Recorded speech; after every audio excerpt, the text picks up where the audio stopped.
But the spring break week, I'll be traveling a little bit. So for the people that's on the private group, if you are in Memphis or Mississippi, I'll be in that area. I don't know the dates yet. I'll lock some stuff down with the people that's a part of the group. So when I come to Memphis or Mississippi, and if you're watching on Facebook Live, you want to like me to do a meetup or something, let me know. But I know that week I'll be in Memphis and Mississippi. So that's the week of the, let me see, let me check the calendar real quick. The week of the 19th through the 24th. So yeah, definitely be in that area. So, but right now we're actually doing, we're actually gonna talk about the W-4. I don't wanna waste any time. So if you don't know, the new tax law has been changed. The tax law is updated, it's done. We've actually been waiting on the W-4 to be released. It just got released, I think like a week or two ago. I think that's right. There was some changes made, some changes made. But the thing that still remain the same is that most people, 80% of people who work a job or who live in America have the W-4 filled out wrong, meaning that they probably put 01 on their W-4 and they just let it sit there. They let it sit there. And so because they haven't filled it out correctly, they're losing money. And with the new changes to W-4, it's either going to benefit you a lot or hurt you a lot. There's not a lot of in between with the new tax law. And so today we're actually going to go through the W-4 and fill it out, and so you can know what to put. I always like to start with the purpose of this form, because here's the thing, I could tell you anything. I could tell you anything. And so the W-4 was never designed for me to tell you what to put. It was designed so you can read what to put. And so with this knowledge and this training with the One More team, the W-4 is very, very, very, very powerful. And that once you know how to fill it out correctly, you can put more money back into your household. So let's start out with the purpose. The purpose of this form, and for the people at home, for the people on Facebook Live, if you're watching the video, just go pull up the W-4. You'll be able to see what we're reading and what we're going through. So you can pull it up on your phone or however you're going to find it. The purpose of this form is to complete Form W-4 so that your employer can withhold the correct federal income tax from your pay. Now, I want to stress correct. And then it says, consider completing a new Form W-4 each year and when your personal or financial situation changes. I want to make this very clear. It don't say fill it out once. It doesn't say fill it out only when you get married. It says fill it out each year and when your personal or financial situation changes. Now, let me give you some examples of some of those changes. You get married, that's a change. You have children, that's a change. You lose a job, that's a change. You get a job, another job, that's a change. You start a business, that's a change. That stuff changes. This stuff like that changes all the time. So it doesn't say fill it out once in your lifetime or once per year even. It says each year. So people have changes every single year. So as you're having those changes, just fill out a new form. It's that simple. That simple. So let's look at this.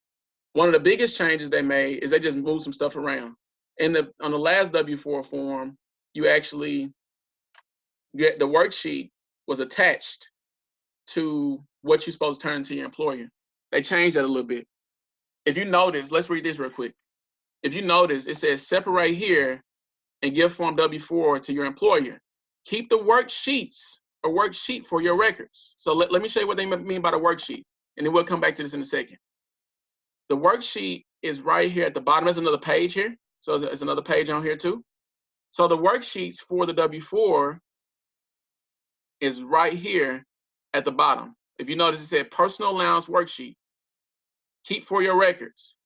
So what a lot of people did on other W-4, they would literally fill it out and then hand the whole form to the employer, when really you're just supposed to fill it out and keep the bottom worksheet for yourself, or the worksheets for yourself. So let's walk through this form. This is now page 3 to the W-4. So with the W-4 form, I think one of the reasons they separated like they did is because a lot of people was turning in that whole sheet and not really reading the form and not really understanding that you're supposed to fill out the form in entirety. So let me tell you this now. This is probably what a lot of people are gonna do, and it just happens. A lot of people are going to just They're not even gonna see this part of it, or they may see this part. But what a lot of people may get now, I'm just telling you how stuff happens. They're gonna get this top one right here, this first sheet, page 1. Let me see. They'll get page 1, and then they'll have a person at HR. They'll say, "What am I supposed to put on here?" And they'll tell you, "Hey, just put a 0-1," and they won't even read the rest of this, or they won't even know that it's 4 sheets to it. As you notice, it say page 4 is 4 pages to this. So they'll probably do that. That's look. I'm saying this because I know that this stuff happens. I know this stuff happens. So let's go read the W-4 on what you're supposed to put. What's going on, Jackie? So let's go read. What's going on, Jackie? Let's go read what the W-4 is what you're supposed to put. On page 1, on page 3. I'm sorry, I'm reading the last form. On page 3, it says, enter 1 for yourself if no one can claim you as a dependent. Put a 1 for yourself if no one can claim you as a dependent. Very, very simple, straightforward. That means if you, I'm sorry, that means it says enter 1 for yourself. I'm memorizing the last form. It says enter 1 for yourself. Because if you fill out this form, you have a job. So you fill out 1 for yourself. So you put a 1 there. Now, as you notice, this form that I'm doing online actually is interactive. Like you can go, it's actual form you can go fill out. The next one says enter 1, B, line B. We're on line B now. We just did A. It says enter 1 if you file as married, filing joint. You enter 1 if you married, filing joint. I'm gonna fill it out for me, but fill it out for you. If you're married, filing joint, enter 1. That's simple enough, right? Line C says enter 1 if you file as head of household. Now, let's go read. Now, I want y'all to get this. Let's go read what head of household is. Because there's so many people who do this wrong or try to, I had one of my text clients hit me up. He argued with me. He was like, Kevin, why don't you put me as head of household if I'm head of my, if I own my house? I said, first of all, don't come in with all that bass. Calm down a little bit. I told him, I said, you can only do head of household if you're taking care, if you have a dependent or you're taking care of someone that qualifies. Oh, okay. And I sent him the actual IRS publication saying that. So let's go read head of household real quick. As you notice, at the top it says, head of household, please note.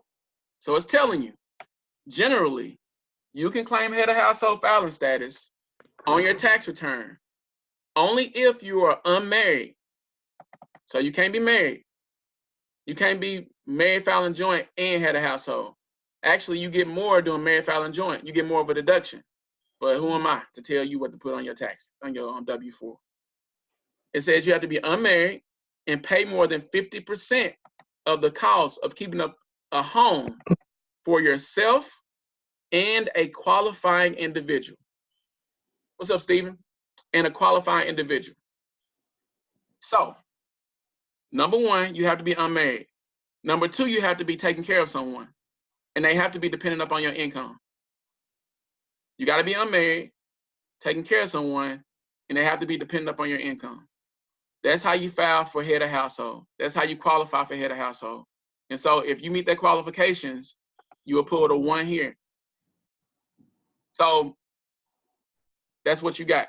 All right, let's go to the next one. D says, enter 1 if you're single or married filing separately and have only 1 job. Or you're married filing joint, have only 1 job and your spouse doesn't work. Or your wages from a second job or your spouse's wages or the total of both are $1,500 or less. Now, what that means is that you have to meet one of these qualifications to put a 1 in this box. I meet it. I'm single with 1 job, so I put a 1 there. Now, for the people that's on the private chat, private webinar we got going on, we'll get to the business side of this in a minute. So a business is not a job. I don't want people to get that confused. Some people say, well, I got a job and I have a business. Well, you actually gonna benefit more from it. But this is only speaking to a job on it at this point. So if you're single and have only one job, you would put a 1 here in box D. So right now, I want y'all to get this. Right now, for breathing and working, you at least get 2. You at least get 2. All right, let's keep going. E says child tax credit. Now this has changed a lot since the last form. I want to go through this with you. Child tax credit if you have any children. If you have children, it says if your total income would be less than $69,801, or if you're married, it's $101,401, and a 4 for each eligible child. So if your income is $69,801 or less, or if your marriage is $101,401 or less, you will put 4 for each eligible child. So some people say, well, Kevin, I got 4 children. Well, you put a 4 for each child. Or if you say, Kevin, I got 1 child, you'll put a 4 for each child. This is a little bit different from the last form. Now, let me tell you why this is a little bit different. Because they increased the child tax credit. They increased the non-refundable amount. They went from where it was $1,000 for their credit, and now it's $2,000. But only 1,000 of it is refundable. I'm gonna check my numbers, but I think 1,000 of it is refundable. The other 1,000 goes against your tax liability. That'll be another training session. But you'll do that. You're in a 4 for each eligible child. Now, this is the thing. I had one lady ask me earlier. She said, "Well, Kevin, what if my income is more than that? I get nothing?" Nope. You got to read the form. It says if your total income will be from $69,801 to $175,550, you're in a 2 for each eligible child.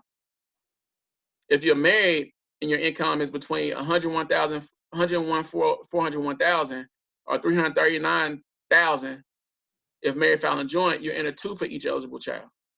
So if your income is in that range, you'll put 2 for each eligible child. 2 for each eligible child. All right. Next box. If your income is more than that, if your total income will be from $175,551 to $200,000 for a single person, a single household income, you're in a 1 for each eligible child. And then if you're married, it's $339,000 to $400,000. You'll be able to put a 1 for each eligible child. And then it tells you if you make more money than that, the next box says you make more money than that, then you put 0. You making too much money. That's what they're telling you to qualify for the child tax credit. All right.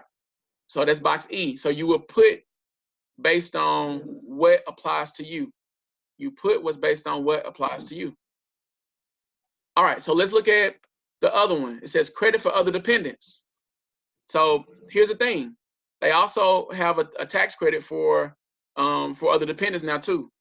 I'm not going to go too deep into that because I want to simply fill out the form. So if you're taking care of someone or someone is dependent upon your income, then you could get credit for that too. This says, and you just answer the question for line F for F. If your total income would be less than $69,801, you put 1 for each eligible dependent. If you're married, it's $101,401. You put 1 for each eligible dependent. Now, the next bullet says this: if your total income will be from $69,801 to $175,550, and a 1 for every 2 dependents. For example, 0 for 1 dependent, 1 if you have 2 or 3 dependents, and 2 if you have 4 dependents. So with that next box, what it's saying is this: if your income is between this range, if it's between this range right here, and you don't have more than 2 dependents, you have to put a 0. You have to put a 0. But if you have 2 dependents or more, you put a 1 for every 2. So let's say, for instance, I have 4 dependents. I will put 2 in that box. I'll put 2 in that box. I want to pause there for a minute because I know that can be confusing. But if you only have 1 dependent, you'll put a 0. And if you fall in between that income range. if you fall in between that income range. All right. So let me go back real quick. I wasn't gonna go back, but let me go back real quick. This word child on here is very important that you understand what they mean by child, because the government has real specific, they use words, but they have real specific definitions on what those words mean. So let's go up here. I think it's up here. Matter of fact, I know it is. So I'm going back to the same sheet. I want to go over what's the difference between a child and a dependent. A child, according to the government, now some of y'all be like, my babies will always be my babies. I understand that. But I want you to understand what the government means when they use the word child. Now, this says when you file, I'm reading straight from the lines, because for the people that's going to do a little more reading, you can go read each line, what they mean for each line at the top of this sheet. And so for line E, which is the child tax credit, it says when you file your tax return, you might be eligible to claim a credit for your qualifying children. To qualify, the child must be under age 17 as of December 31st. I'm not gonna read the rest of that. And must be your dependent who lives with you for more than half the year. Very important. But I want to stress this. To qualify, the child must be under 17 as of December 31st. So what that means is that child turns 17 in any part of that year, they're not a child anymore. So let's say, for instance, this year, you have a child who's 16 right now. They're currently 16. And let's say in June, July, they turn 17. That means that according to the government, they're no longer a child. They're no longer a child.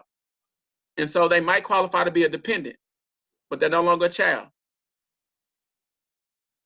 And if you notice the next line F, which we went over there for dependents, it says when you file your tax return, you might be eligible to claim a credit for each of your dependents that do not qualify for the child tax credit, such as any dependent children age 17 or older. See, they're very specific in the words they use, very specific. So with those two qualifications, you fill box E and F out based on that. Box E and F out based on that. Now, let's get to G. I hope F is making sense. If it doesn't, we'll do an extended version of this later. So G says other credits. Other credits. If you have other credits, see worksheet 1 through 6 of publication 505 and enter the amount from that worksheet here. So I'm not going to break this down for you because I don't have publication 505. I think it may be part of this form. Matter of fact, for the people that's on the Zoom, what we'll do is I'm going to go to that publication 505 when we finish this first part. So stay tuned. Come back to this video. Come back to the next Zoom meeting. I'm gonna do it immediately following this one, and we'll go through those additional things with publication 505, so you can understand those credits. So this is page 1 of your W-4 form. This is page 1 of your W-4 form. And so what you do at the bottom,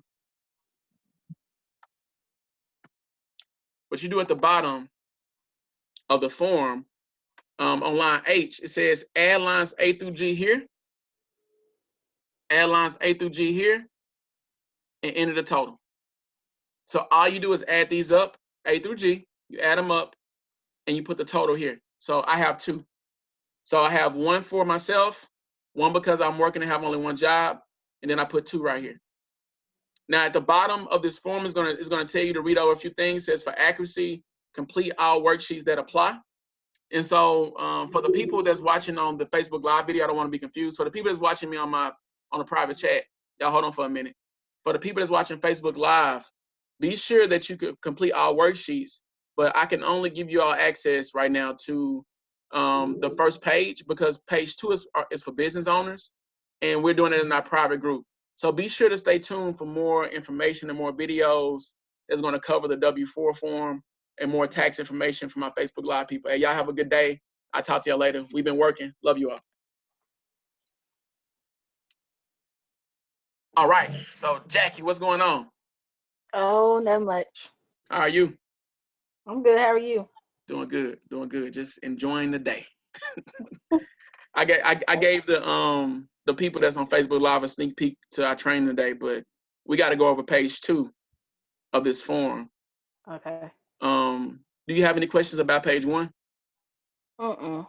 It's straightforward. Yep. So I should only have two, right, for me. Yes, Accepting myself. yeah, that's on page 1 though. That's on page Yeah. 1.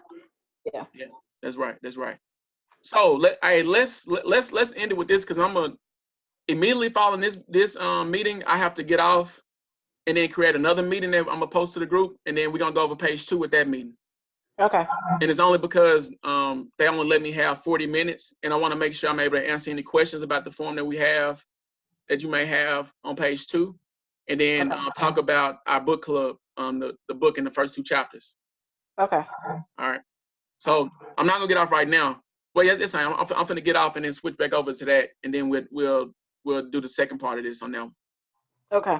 All right. All right. Talk to you later. All right.